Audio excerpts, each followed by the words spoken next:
Gikuo kia General Francis Ogolla na maabitha angĩ kenda a mbirarũ kĩrĩa kĩracũngĩrĩirio nĩ mũtino wa ndege gĩtigĩte bũrũri na kĩeha kĩingĩma, atongoria rĩu makĩũria thirikari yambĩke ũthuthuria wĩgiĩ mũtino ũyũ.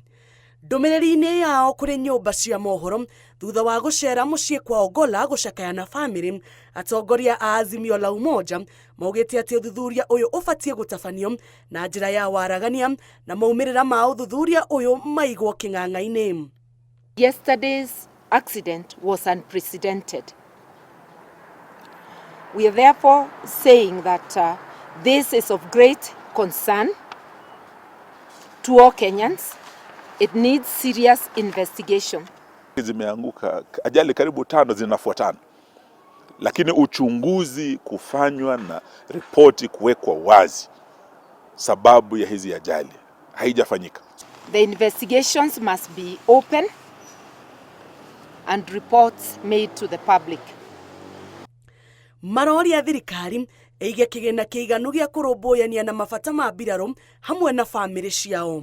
We also wish to ask the Ruto administration to consider the welfare of our disciplined forces and their families, and we suggest that in commemoration of General Ogolla and the brave soldiers who died yesterday and the countless unsung heroes, the Disciplined Forces Welfare Fund should be established as soon as possible to address the well-being of our disciplined forces.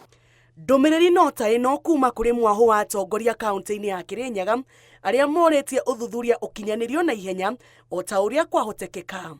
Honge ciothe cia ũthuthuria na honge cia thirikari nĩ wega ũndũ ũyũ ũthuthurio na kinyi nĩgetha tũmenye gĩtũmi kĩa mũtino ũcio wĩkĩke, nĩgetha ona ngoro citũ igĩtĩkĩra ũguo nĩguo gwĩkĩte tũkorwo tũkĩmenya gĩtũmi. Korwo tũkĩũria investigating agencies ciothe iria mareka investigation ya the cause of the accident na maũndũ macio matengere meke na ivenya nĩketha gũtikambĩrĩrie rumors. Ogolla aratungatĩte ta mũmbirarũ kwa ihinda rĩa mĩaka 40 na ararĩ mũnene wa 11 wa mbirarũ, na oho nĩwe mũnene wa mbere wa mbirarũ kana CDF gũkuĩra wĩra-inĩ wake.